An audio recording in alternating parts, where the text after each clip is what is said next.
there exists a silent pride many women carry. The conviction that they have mastered their emotions, that they can feel deeply yet remain composed, that their empathy is a source of superiority. It is the most delicate illusion a strategist could wish for. For emotion, even when disguised as wisdom, is still a current that can be redirected. The woman who believes she governs her feelings becomes predictable, because she underestimates how they can be influenced. She sees herself as the storm's center, calm and in control, but the storm still rages within her. Emotion is the most exquisite instrument of persuasion. It has no logic, yet it moves faster than reason, binds stronger than argument, and blinds deeper than deception. When a woman feels she is understood, her guard lowers, not because she trusts, but because she desires to be known. The one who listens to her mirrors her emotion, and speaks her language of sentiment gains entry to the fortress she thinks impregnable.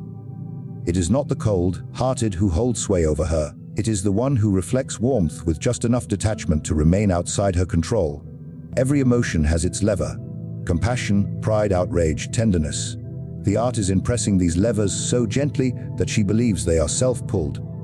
When she feels sympathy, she moves toward the source of that emotion. When she feels guilt, she compensates. When she feels admiration, she yields. Her choices then appear free, yet every decision stems from a carefully placed emotional seed. The greater her belief in her emotional mastery, the more confident she becomes in her autonomy, and the easier it is to make her dance to unseen strings. Modern society has flattered women into believing that emotion is strength. They wear empathy as armor and intuition as a weapon, thinking these protect them from manipulation. But armor can be decorated glass, and weapons can be turned. Emotion, when wielded by another, becomes the very tool that disarms. A strategist never confronts emotion. Confrontation awakens defense. Instead, he surrounds it, agrees with it, amplifies it until it overflows. Once she is immersed in feeling, righteous anger, tender affection, or self-assured empathy, her rationality retreats into silence. In that silence, suggestion becomes command.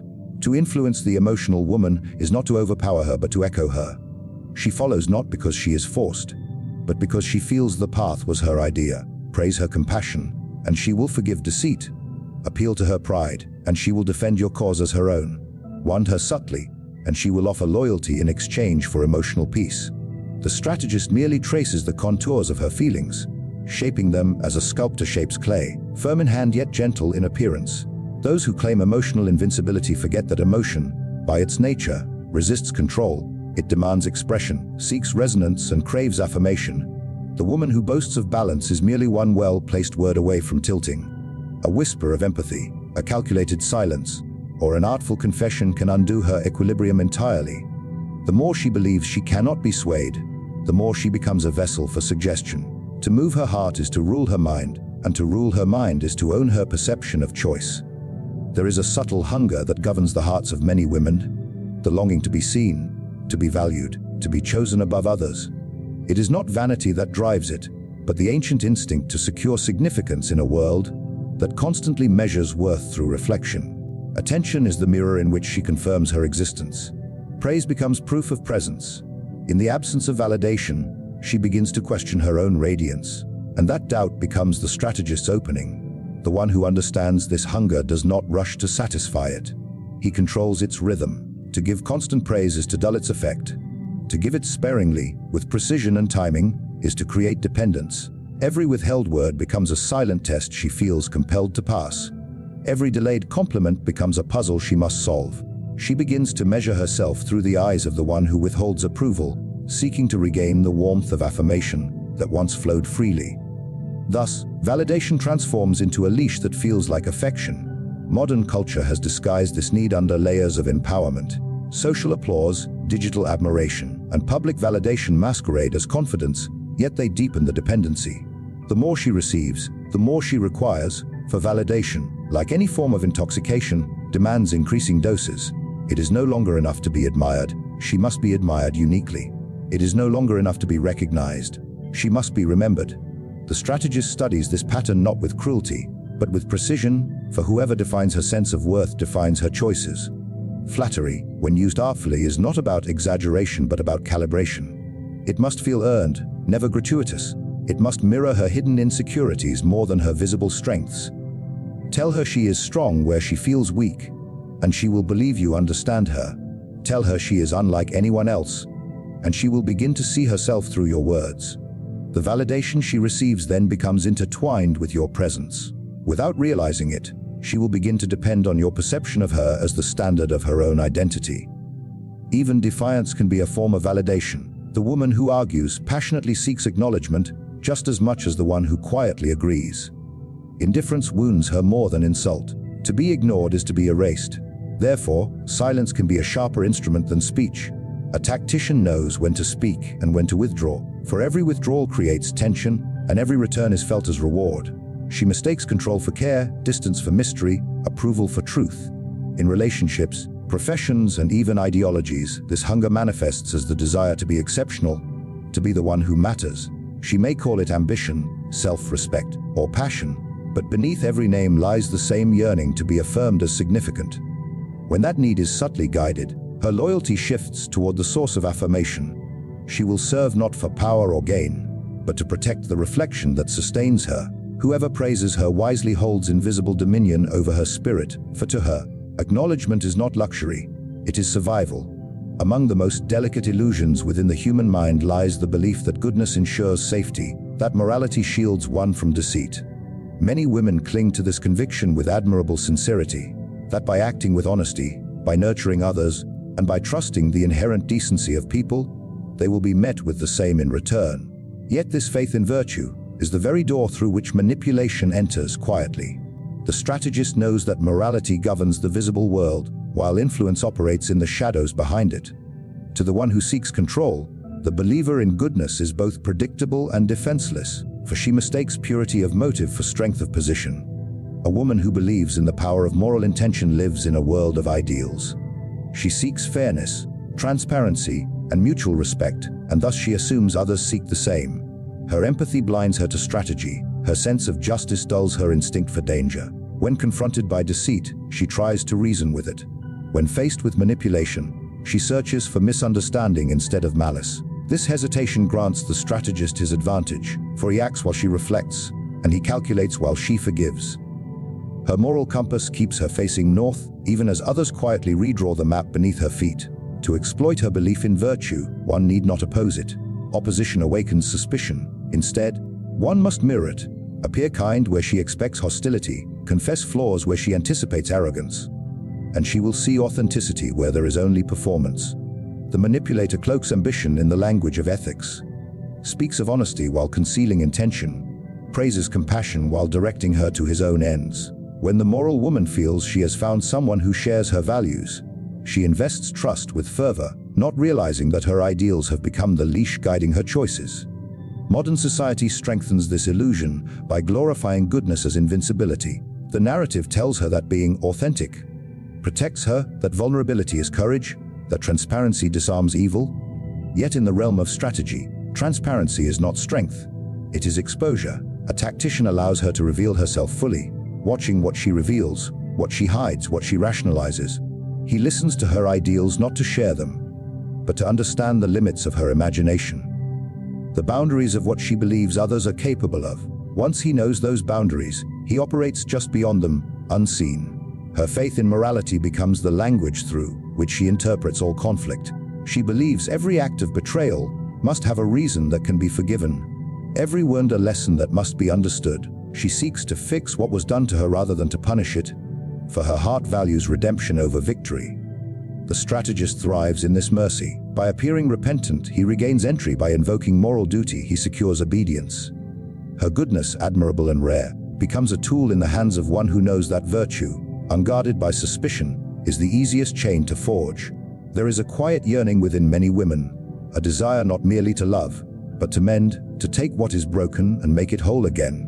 It is a sacred impulse, born from empathy and nurtured by centuries of expectation.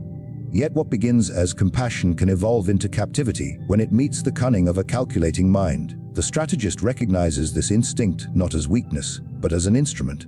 To those who understand its rhythm, the healer becomes bound to the wound she seeks to close. The moment she encounters suffering, she sees a mission. The moment she meets brokenness, she sees purpose. And in that purpose, she begins to sacrifice reason.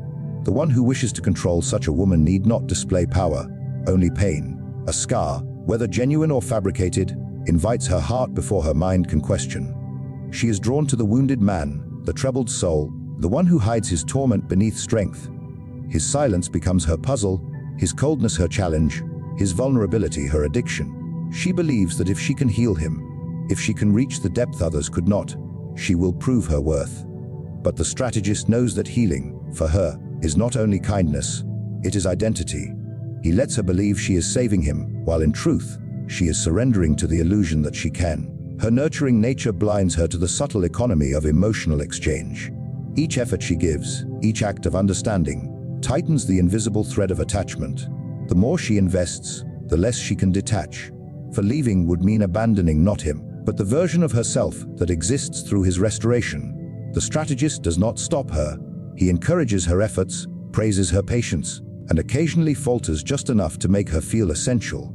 In her desire to heal, she accepts imbalance as devotion, pain as proof of progress. What she mistakes for love is the architecture of control. Modern ideals have glorified empathy into a virtue without caution. Society tells her that to fix is noble, that to forgive endlessly is strength. She learns to bear, to understand, to absorb the chaos of others, believing it a testament of emotional maturity. But compassion without boundaries is a map without borders, and the strategist navigates it freely.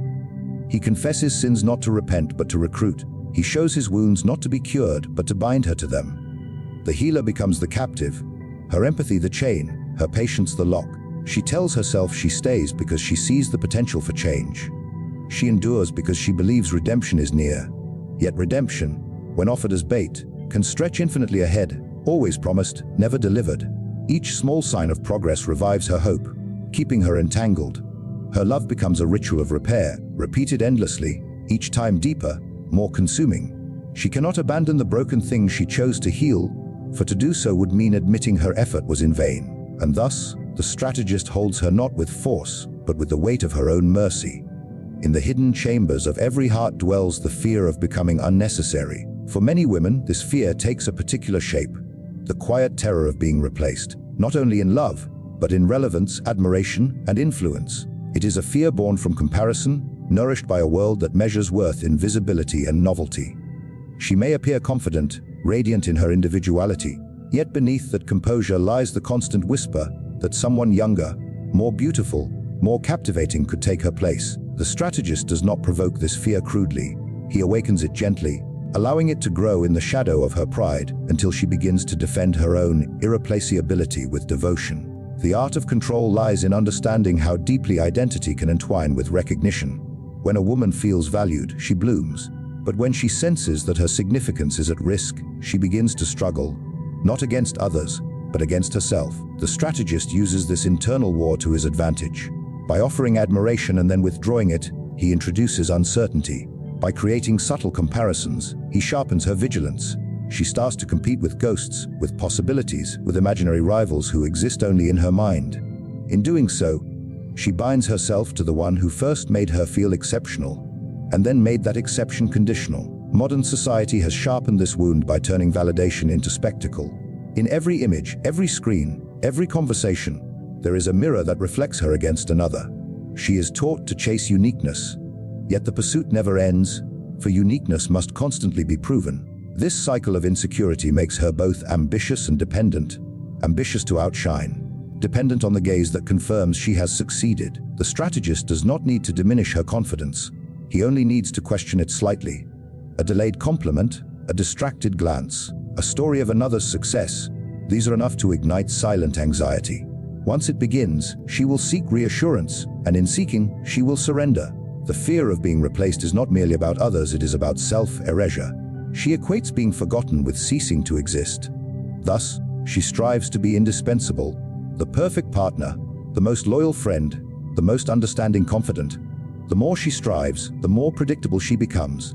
Her actions cease to arise from choice and begin to arise from preservation. The strategist allows her to believe she acts from love, while in truth, she acts from fear. Her tenderness becomes effort, her care becomes currency. Every act of devotion is a bid to secure permanence. Even in strength, this fear endures. The woman who leads, who shines, who commands admiration still glances over her shoulder. She knows the world adores novelty and forgets consistency. The strategist studies this truth and uses it to sustain dependence. He feeds her confidence with one hand and starves it with the other, maintaining her in a delicate balance between assurance and doubt. She will work tirelessly to maintain her place in his regard, unaware that the place itself was built on shifting ground. To keep his gaze, she will mold herself endlessly, confusing transformation for growth and insecurity for passion. Her greatest fear is not that someone else might take her place, but that without being chosen, she might no longer know who she is. Power does not always manifest through dominance or cruelty. Often, it moves through understanding. The one who studies human nature knows that control is not seized by force, but granted through emotion, perception, and desire. Each weakness described, the illusion of emotional mastery, the hunger for validation, the faith in morality, the compulsion to heal, and the fear of replacement, are not flaws of femininity, but reflections of humanity's most tender impulses. Yet, in a world driven by strategy, tenderness becomes leverage. The woman who does not see how her virtues can be turned against her remains vulnerable to the one who does. To master others is simple. To master oneself is the true art. Awareness transforms weakness into armor. When emotion is observed rather than obeyed, when validation is earned within rather than sought without, when morality is tempered with wisdom, when compassion has boundaries, and when fear gives way to self-assurance, then no strategist, however cunning, can command her will. The same qualities that once made her pliable can make her powerful. For the mind that understands its own nature cannot be deceived, and the heart that governs itself cannot be ruled.